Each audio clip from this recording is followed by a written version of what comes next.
4. Style of reasoning. The fourth thing is that besides their style of conversation, true preachers should also try as best as they can to create in their style of reasoning the same characteristics as those of the prophets of God.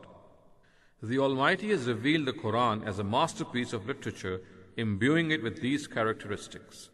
A deep reading of the Quran shows that these characteristics are very apparent throughout its text.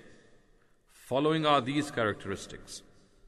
Firstly, the prophets never adopt those artificial styles of reasoning which result from the formation of a formal discipline from simple facts of knowledge and which interest only a few intellectuals who want to play and juggle with words. On the contrary, the prophets base their reasoning on data which is simple, natural, and pure, and present them with reference to established facts of common sense in such a vibrant and living manner that it awakens the intellect and mind and rejuvenates dead hearts. It is because of this very natural style of reasoning that every upright person sees that it is the call of his own heart. Secondly, embedded in the message of the prophets is not mere reasoning, but also cues and prompts which are able to create within their addressees the power of reasoning. Thus, unlike the syllogism of the logicians, they try to focus the attention of their addressees on the sources of their arguments. They would state certain corollaries of these arguments and just give a small hint of the others. In other cases, they would fully explain all the corollaries and leave their obvious consequences to the intellect of their addressees. Such would be the effect of this approach, that their addressees would reach these consequences themselves through deliberation and observe the very facts in broad daylight which the preacher wanted to take them to. In this manner, they teach and instruct their addressees to discover details themselves from compact expressions, grasp the corollaries and offshoots of foundational statements, understand part from whole, and the implicit from the explicit, and the hidden from the apparent. Such is the extent of this training that the addressees find the objective these preachers want to achieve to be already etched in their hearts. They find such radiance from the wisdom and insight imbued by this style of reasoning that everything within the soul and in the external world becomes absolutely clear to them. Thirdly, they neither base their arguments on some wrong views of their addressees nor on their irrational notions. On the contrary, the basis of their message rests on such sound arguments that changes in situations and circumstances and in views and ideologies do not affect these arguments. Their arguments are founded on premises about whose veracity they can fully vouch for, and because of this feature, this premise is able to validate another truth. It is thus because of this characteristic that their discourse in every period of time and in spite of the changed circumstances is able to influence hearts and successfully conquer minds with the same potency. Fourthly, they never retaliate with similar objections on the ideology of their addressees which these addressees had raised on them. Since this style of reasoning is totally incorrect and, instead of validating the truth, is instrumental in making it dubious, it is never adopted by the prophets of God. They try to convince their addressees of their message on the merit of its own arguments and adhere to this approach even if their addressees raise 1,000 objections against them. Fifthly, their reasoning initiates from commonly accepted realities and slowly progresses to what is different between the two. They first try to convince their addressees of what is accepted in this world as established facts in the world around man and that within him, historical realities, certain facts of knowledge, and established norms of human nature and common sense about which no upright person has any grounds to reject. Thus they begin their arguments on these foundations and bring out their own message as corollaries to these foundational and fundamental statements, and in this way they gradually familiarize their addressees to the most unknown of things that they imperceptibly accept them, and then, after accepting them, are induced to accept their corollaries also. 5. Methods of preaching. The fifth thing is that a preacher should not insist on using just one method of preaching. On the contrary, he should adopt all methods of his times which are useful and effective for presenting views before people with wisdom and sympathy. A history of the prophets shows that they always took into consideration the circumstances in this regard. When people were not conversant with reading and writing, the prophets of God adopted the method of verbally presenting their message, and this message was transferred as oral traditions to their people generation after generation. In those times, preaching was confined to personal contacts, oral presentation, and adopting various means so that the message is etched in the minds of the addressees. However, once writing became a formal discipline, the prophets of God used the written word also for this purpose. The Torah, the Psalms, the Gospel, and the Quran were revealed in those times. Similarly, the prophets of God fully used to their advantage all means of interaction and discussion, as well as those which were needed to solve collective issues if these means were morally and religiously correct. Muhammad ﷺ called his family members to a dinner and presented his message before them.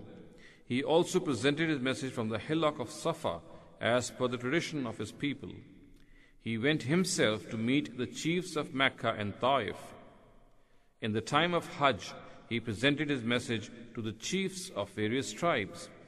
He also sent his envoys to certain important people and created opportunities to present his message in the various markets and souks of the Arabs. He also wrote letters to various people for this purpose. In short, he adopted all the ways that were available to him in those times in Arabia to present his message. Imam Amin Ahsan Islahi writes, "In certain religious circles, God knows from where this emotion has emerged that the prophetic and standard way of preaching is that a preacher should get hold of a staff and some nuts and embark upon preaching. Neither should he cover his head nor wear shoes. He should roam about in various villages, and wherever he finds someone, he should start preaching to him, whether or not he is interested to hear him. If he sees a couple of people standing in some place, he should stop and commence his speech. If he sees people in a group, whether in a train or in a marketplace or on roadsides, his sermon should begin. He should barge into every gathering and forum. His addressees may get tired of hearing him, but he would not get tired of talking to them. People might get weary of his zeal in pursuing them, but he, on the other hand, would continue to be at their heels like a divinely appointed sentinel. People might start hiding from him for fear of his discussion, and at times, because of distress, may become insolent and rude, but he continues with his ways with the same devotion and commitment. When he is requested for a sermon, he delivers it.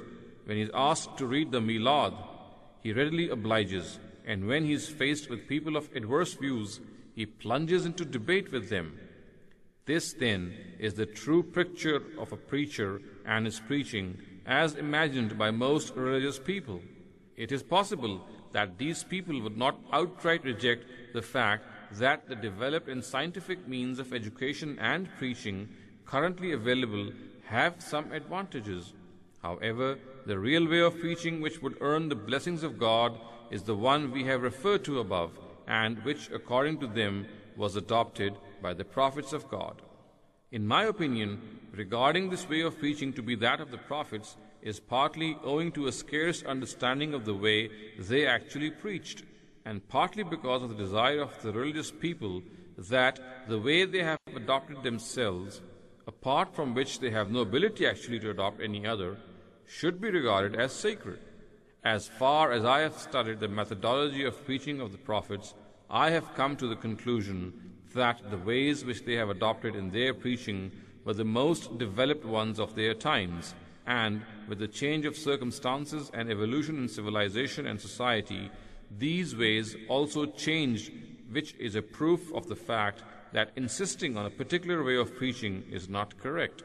True preachers should in fact make full use of the ways that their circumstances and times afford them, and adopting which they can better make use of their abilities and skills. Amin Hasan Islahi, Dawat ad-Din aur Uska Tariqa-e-Kar, pages 85 and 86.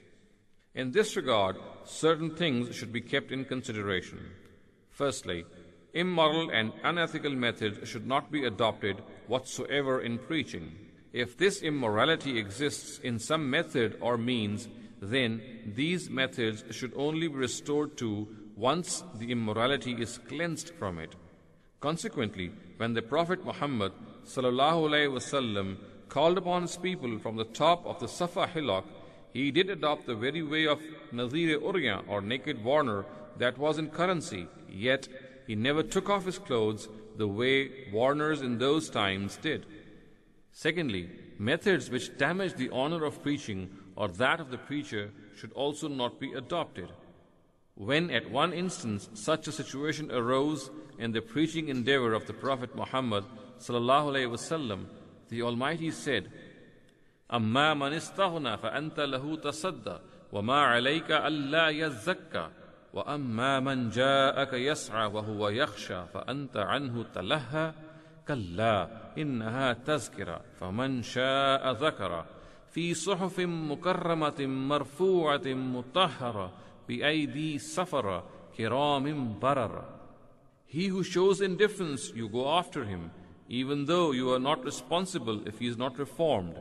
And he who comes to you with zeal and also fears God, you neglect him. Certainly not. There is no need to go after them. This is but a reminder. So, whoever wishes can be reminded through it, and whoever wishes can thrust his fingers in his ears.